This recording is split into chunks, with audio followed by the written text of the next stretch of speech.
buenas tardes, hermanos. Dios los guarde y los bendiga.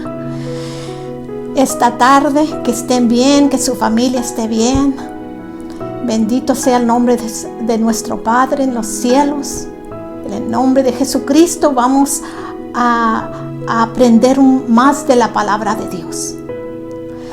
Y el título de la enseñanza hoy en la tarde, hermanos, se llama la oración de redención de Jesús.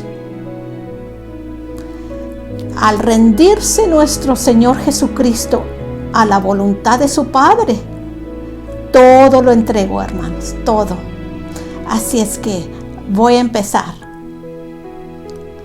La oración de Jesús en el jardín de Getsemaní no debe perder su importancia, aunque la hayamos leído muchas veces, hermanos, que no caiga que sea importante para nosotros, que siga importante. Aunque no hemos enfrentado el tipo de trama que Jesús estaba a punto de sufrir, debemos, hermanos, en nuestra propia oración, aprender a decir a Dios, mas no lo que yo quiera, sino lo que usted quiera. En cualquier oración, petición, que se haga la voluntad de nuestro Padre. Jesucristo no solo enfrentó la muerte más cruel conocida para el hombre, sino que también llevó sobre sí el peso de los pecados del mundo entero, hermanos. Fíjese, el mundo entero. Pero a pesar de todo, nunca dejó de ser y siempre lo será Dios Hijo. Esto ayudará a entender el fervor con que Jesús oró. Él nos ha enseñado. La semana pasada aprendimos que Él nos enseñó el patrón, cómo orar al Padre, ¿verdad? Cuando oramos, Padre nuestro que estás en los cielos. No importa lo duro que hayan sido nuestras oraciones más difíciles, en los tiempos más difíciles que hemos pasado y que oremos, nuestro consuelo es que Jesús entiende y conoce lo que sentimos, porque Él también hizo una oración de redención al Padre, se rindió al Padre, así como nosotros, hermanos, rendir nuestras oraciones, rendir nuestro ser, nuestro corazón, nuestra alma, nuestra mente, rendirnos a Él. La palabra redención nos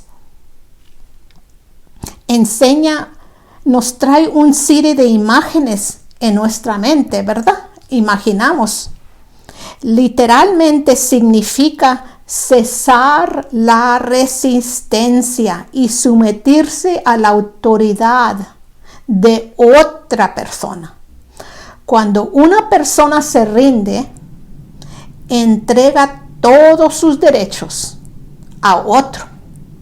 En este ejemplo, a nuestro Señor Padre, ¿verdad? Quien asume el control de nuestra vida. Todos los derechos personales de nosotros cesan ante esa sumisión. Ya no somos nosotros, hermanos. Estamos sometidos a nuestro Padre, a nuestro Señor Jesucristo, el Espíritu Santo que nos llene con su poder. No somos nosotros los que vivimos, sino es nuestro Padre, nuestro Señor Jesucristo que vive en nosotros. En el jardín de Getsemaní, Jesús se rindió a la voluntad de su Padre. Es difícil entender con precisión lo que eso significa, dado que Jesús mismo es Dios Hijo. Sin embargo, la redención de Cristo es un sólido ejemplo de lo que nuestra respuesta a Dios debe ser. Hermanos, rindemos nuestro ser, nuestro corazón, nuestra alma, nuestra mente, nuestras fuerzas a Él. También rindemos, hermanos, nuestro tiempo, nuestras finanzas. La palabra de Dios solo nos dice que regrésenos a Él el 10%, porque todo le pertenece a nuestro Dios, ¿verdad? Todo le pertenece, 100%. Y por su gracia y lo bueno que es con nosotros, Él nos da permiso para detener 90% de nuestras finanzas. 90%, es bastante, ¿verdad? Y le regresamos a Él el 10%. ¿Por qué? Porque nos rindemos a Él, a su voluntad. La parte 1 de esta enseñanza, hermanos, se titula El huerto de tristezas. En Juan capítulo 18, versículo 1 dice: habiendo dicho Jesús estas cosas, salió con sus discípulos al otro lado del torrente de Cedrón, donde había un huerto, en el cual entró con sus discípulos. Este huerto que nuestro Señor Jesucristo llevó a sus discípulos era común. Ellos habían estado allí muchas veces estudiando y hasta pasaban la noche allí. Así es que Jesús no se andaba escondiendo de nadie. Él estaba dispuesto a hacer la voluntad de Dios su Padre. Y Él sabía lo que le iba a pasar, ¿verdad, hermanos? Él sabía, porque Él es soberano y tiene toda inteligencia, toda, ¿cómo se dice? Él sabe todo, es soberano. Toda sabiduría. Dice, a pesar de que Jesús enfrentaba la cruz, estaba preocupado. Cuando Él estaba orando aquí en este huerto, hermanos, Él se preocupaba de sus discípulos. Sabía que serían tentados durante las próximas horas y los animó a orar por la victoria sobre la tentación. La semana pasada, ¿verdad que leímos? Que nos dice, y no nos dejes caer en tentación. No quiere decir que el Señor nos lleva a la tentación. Quiere decir que Él nos guarda del pecado a pesar de las tentaciones, de los problemas, las situaciones que enfrentamos. Él nos guarda del pecado. Tenemos que orar que nos llene el Espíritu Santo con su poder para sobrepasar toda tentación y no caer en tentación. Pero Jesús sabía que sus discípulos iban a pasar por estos tiempos. En el libro de Lucas, el capítulo 22, versículo 39 y 40, así dice: y saliendo se fue al monte de los olivos, y sus discípulos también le siguieron. Cuando llegó a aquel lugar, les dijo: orar que no entréis en tentación.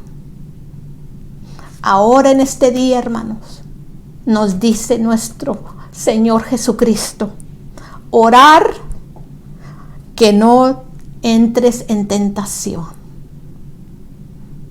Nos está hablando, hermanos, que oremos. El monte de los olivos era un destino común para Jesús y sus discípulos. Ellos habían estado allí muchas veces.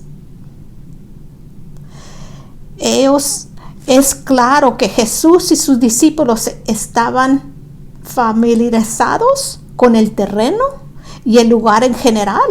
Y así, durante este tiempo crucial, muy próximo a la crucificación, Jesús llevó a sus seguidores a un lugar que ellos conocían bien. Así es que los discípulos fueron con nuestro Señor Jesucristo. Iban bien, porque habían estado allí antes. Ellos nos esperaban, no sabían lo que iba a pasar esa noche. Lucas, el libro de Lucas registró la preocupación inmediata de Jesús por sus seguidores más cercanos y señaló que Jesús dijo: orar que no entréis en tentación. Hermanos, orar que no entréis en tentación. Hay muchas cosas en este mundo que nos entretienen, que nos quitan el tiempo de orar. Una cosa que yo he pensado, hermanos, que en nuestra iglesia, antes del virus, la epidemia, teníamos cultos de oración en los martes. Muy poca gente íbamos, hasta yo, hermanos, no iba en los martes a orar. Y era el más importante día para nosotros, para que no caigamos en tentación, así como nos dijo Jesucristo. Y yo espero, hermanos, y espero que cuando se abra la iglesia para los cultos de oración, que vayamos todos, que corranos todos a orar sin cesar. Bendito sea el nombre de nuestro Dios, que nos aconseja, hermanos, para nuestro bien. Jesús no solo estaba agobiado por sus propias necesidades, sino también por las de aquellos que lo amaban, sus discípulos. Era muy consciente de lo que les esperaba. Él sabía que pronto ellos lucharían con su fe y luego enfrentarían el sufrimiento en forma de persecución y muerte. Ay, paramos, hermanos. Jesús sabe y ya nos avisa en la palabra de Dios, especialmente en Revelaciones, nos avisa que se van a hacer los tiempos más duros, hermanos. El mundo no se va a mejorar. El mundo va a seguir de mal en mal en mal. Y por eso nos dice, orar que no caéis en tentación. Hasta el pueblo de Dios, Él nos está hablando, así como les habló a sus discípulos, que eran sus seguidores, ¿verdad? Orar, hermanos, leer la palabra de Dios, meditar, que no dejar que las cosas del mundo nos entretengan, nos roben el tiempo. Dice que los discípulos no tenían la fuerza para orar por ellos mismos, por lo que así es que Él intercedió en su favor. Por lo tanto, Getsemaní fue un huerto, un jardín, puedes decir, de tristezas para los demás y para nuestro Señor Jesucristo.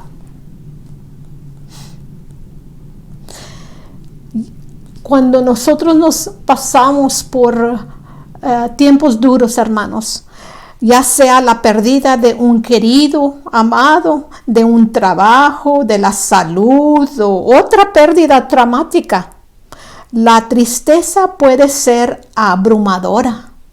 Sin embargo, podemos fortalecernos al saber que aún Jesús se sintió abrumado por la tristeza. Sin embargo, Él sabía que encontraría fuerzas al confiar en el Padre. Cuando otros nos abandonarán, podemos encontrar consuelo en la comunión con nuestro Padre Celestial. Hermanos, todos pasamos por tiempos difíciles. Así como dice esta enseñanza, solo sea un ser querido que los piérdanos, sea un hijo, una hija, sea un trabajo, sea nuestra salud. Donde yo trabajo en una clínica, yo trabajo en una clínica de diálisis, soy trabajadora social. Los pacientes allí pierden sus riñones, ya no funcionan, hermanos. Y pierden la salud que tenían y pasan por tiempos difíciles. Y así nosotros pasamos por muchas cosas difíciles. Pero tenemos que confiar que nuestro Padre Celestial está dándonos consuelo. Y así Jesucristo oraba por sus discípulos, porque Él sabía lo que les iba a pasar.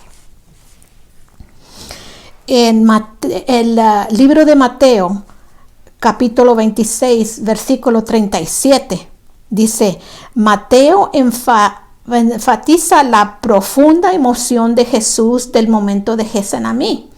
Este evangelio registra que Jesús llevó con él a Pedro, a Santiago y a Juan, quienes fueron testigos de su profunda tristeza.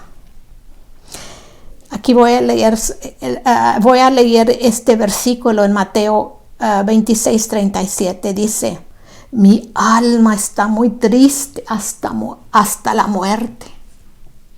Estaba triste nuestro Señor Jesucristo. Siendo el Dios Hijo, estaba muy triste. No solamente por lo que iba a pasar con Él, pero lo que iba a pasar con sus discípulos. La expresión hasta la muerte, hermanos, indica la naturaleza extrema de la angustia de Jesús. Mateo 26, 37 a 39 dice, y tomando a Pedro y a los dos hijos de Zebedeo, comenzó a entristecerse y angustiarse en gran manera. Entonces les dijo, mi alma está muy triste hasta la muerte. Quedaos aquí y velar conmigo. Hermanos, a mí y a ustedes nos está diciendo Jesucristo, quedaos aquí y velar conmigo, velar y orar. Y yendo un poco adelante, se postró sobre su rostro orando y diciendo, Padre mío, si es posible, pase de mí esta copa, pero no sea como yo quiero, sino como usted. Él oró 3 veces, hermanos, que esta copa se la retirara a su Padre. Pero ¿qué le decía? Pero no mi voluntad, sino la suya. Todos los eventos de la vida de Cristo habían llegado a un punto físico, emocional y espiritual. La humillación de la cruz estaba ante Él. Las mismas personas que amaban y apreciaban a Jesús lo abandonarían y no estarían cerca para ofrecerle apoyo. La agonía que le esperaba tendría que soportarla en absolutamente soledad. El hecho de que sus discípulos estuvieron dormidos en esta hora crucial había mostrado claramente esta realidad. Jesús le había pedido a Pedro, Santiago y a Juan que oraran y velaran con él, pero ellos no pudieron más que dormir. Hermanos, nosotros no tenemos, hay que orar y velar con Él y no dormir, hermanos, porque al dormir lo abandonamos otra vez. Este mundo está perdido y se está perdiendo más y más. No hay que dormir, hermanos. Hay que despertar y orar sin cesar. Llegamos a la parte 2 de esta enseñanza y se titula Sumisión al Padre. Si bien los evangelios registran las tentaciones que Jesús justamente después de su bautismo, ¿se acuerdan? Cuando él fue bautizado por Juan el Bautista y salió del agua y luego se fue como al monte. Y ya leímos otras veces, ¿verdad? La tentación que vino del enemigo, que le decía, déjate caer, o esta piedra vuélvela en pan. Pero Jesús, todas esas tentaciones, respondía a él con la palabra de Dios, porque la palabra de Dios es la única verdad en este mundo. Es como una espada, hermanos. Cuando leemos de Jesús en el huerto de Getsemaní, vemos quizás la tentación más profunda. Él oró al Padre y le preguntó si había otra manera de salvar a la humanidad, ¿verdad? Pasa esta copa sobre mí, Padre, pero que no sea mi voluntad, pero la suya. Como resultado, ya sabemos la historia, el plan de salvación siguió su curso. Al saber Jesús su sufrimiento que le iba a pasar, hizo una súplica a su Padre sobre la posibilidad de otro camino. La expresión copa en Mateo 26:39 es normalmente una referencia figurativa al juicio de Dios, apuntando así al sacrificio por el pecado de todo el mundo que le esperaba al Hijo de Dios. Y aquí leemos, hermanos, que aunque Jesús les pedía a sus discípulos, a sus amados, a sus discípulos, a sus seguidores, ellos no pudieron estar velando con él, se durmieron. Pero a pesar de eso, hermano, el fracaso de los discípulos, nuestro Señor Jesucristo, él tenía el consuelo de su Padre. Solito pasó por todo.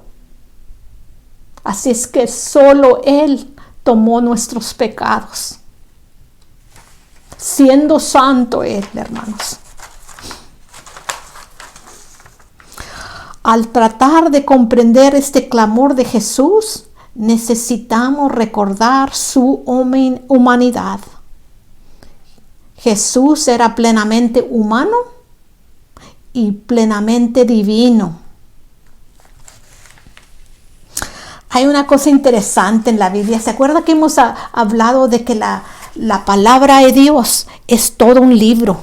Desde Génesis a Revelación es todo un libro unido. Platica la misma historia. ¿Se acuerdan en el jardín de Edén? Era un jardín.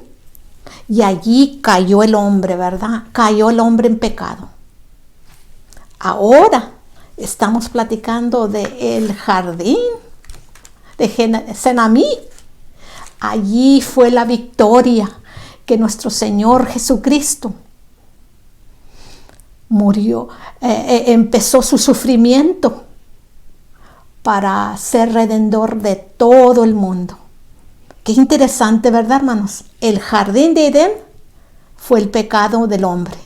Y en el jardín de Getsemaní fue la redención del hombre por Jesucristo. Muy interesante, hermanos. Bendito sea el nombre de nuestro Padre.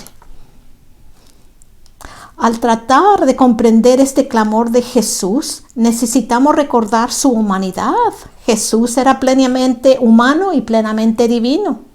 Así como todos los seres humanos enfrentamos tentación respecto a obedecer la voluntad del Padre. Jesús también vivió este momento. La tentación fue real para él, así como es real para nosotros. En la carta a los Hebreos, hermanos, en capítulo 4, versículo 15, declara que Cristo fue tentado tal como somos nosotros.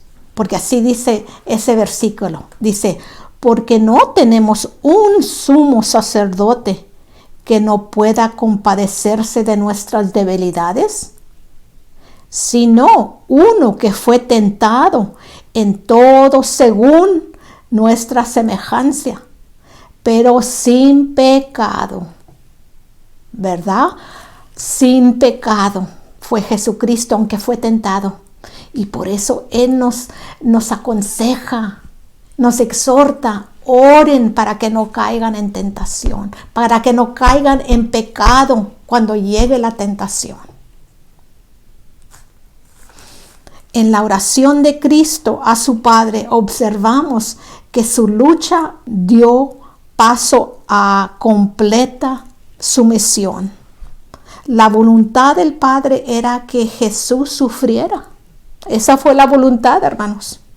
No solo el dolor de una muerte física, sino también la agonía del peso de los pecados de toda la raza humana. En el libro de Lucas, capítulo 22, versículos 41 y 42 nos dice: y Él se apartó de ellos a la distancia, como de un tiro de piedra, y puesto de rodillas oró diciendo: Padre, si quieres, pasa de mí esta copa, pero no se haga mi voluntad sino la suya. Amén, gloria a Dios. Así que llegamos, Señor, hermanos, que la conclusión que hay que nosotros someternos a la voluntad de Dios todos los días. Y al orar nosotros, hermanos, hay que comprender una cosa, que nosotros a orar a nuestro Padre, Él puede contestar como sea su voluntad de Él. Cuando pidemos o ponemos una petición sobre Él, Él nos contesta de varias veces, dice, puede decirnos sí, puede decirnos no, o nos puede decir esperen, ¿verdad? Porque según su voluntad es buena, es perfecta y es agradable. Siguiendo la lección, hermanos, en la parte 3, llamada la angustia de Jesús. Dice, aunque los discípulos no pudieron ayudar a Jesús en su más profunda angustia, Jesús no estuvo sin consuelo. El Padre envió a un ángel, qué hermoso, para fortalecerlo mientras se preparaba para la prueba. En Lucas 22, 43 dice, y se le apareció un ángel del cielo para fortalecerle. Y estando en agonía, oraba más intensamente, y era su sudor como grandes gotas de sangre que caían hasta la tierra. ¡Qué angustia tan extrema! Dice la palabra griega traducida agonía. En Lucas 22 hablaba de una lucha y angustia extremas. La batalla que Jesús debía enfrentar no solo implicaba la severidad de la muerte por crucifixión, sino también una experiencia espiritual desconocida con dimensiones profundas. Debía llevar consigo los pecados de toda la humanidad. La sola presión de esta realidad excede toda comprensión humana. Al aceptar Jesús el sufrimiento que tenía ante él, La totalidad de su lucha está más allá de nuestros entendimientos. Nosotros no podemos entender o comprender. Se trata de un nivel de sufrimiento nunca antes experimentado, sin ayuda ni apoyo, una vez que dejara el huerto de Getsemaní. Él sabía lo que le iba a pasar al dejar este huerto. Y estaba en agonía, hermanos. Estaba en agonía porque iba a pasar por una prueba física en su cuerpo. Las golpizas se burlaban en la cruz, ser crucificado. Iba a pasar por una prueba espiritual porque iba a llevar los pecados de todo el mundo. Qué pes, una carga muy pesada, hermanos. Nosotros no comprendemos. Nuestra mente no nos ayuda para comprender esa prueba que pasó nuestro Señor. Y luego, a pesar de todo, lo iba a pasar solo, hermanos, solito. Porque Él fue el único que llevó nuestros pecados. Por eso es nuestro Salvador, nuestro Redentor. Porque en Mateo nos dice, en Mateo 27:46 nos dice que le dijo al Padre: Padre, ¿por qué me has abandonado? En el libro de Salmos, el 22:1 también dice, nos estaba ya protificado una profecía diciendo: Padre, Padre, ¿por qué me has abandonado? ¿Por qué? Porque solo Él llevó nuestros pecados. Jesucristo, nuestro Salvador, nuestro Redentor, nuestro Rey, nuestro sacerdote. Y cómo no, hermanos, cómo no vamos a servirle, a rendirnos a Él, a rendir nuestro tiempo, a rendir nuestros corazones, nuestras almas, nuestras mentes, nuestras fuerzas, nuestro tiempo, nuestras finanzas. ¿Cómo no, hermanos? Y Él llevó todos nuestros pecados. Por eso tenemos salvación y la esperanza de vida eterna para siempre, para vivir con Él. Sea el nombre de nuestro Dios Todopoderoso, sea glorificado, porque todo le pertenece a Él. Buenas tardes, hermanos. Ojalá que se hayan gozado con esta enseñanza.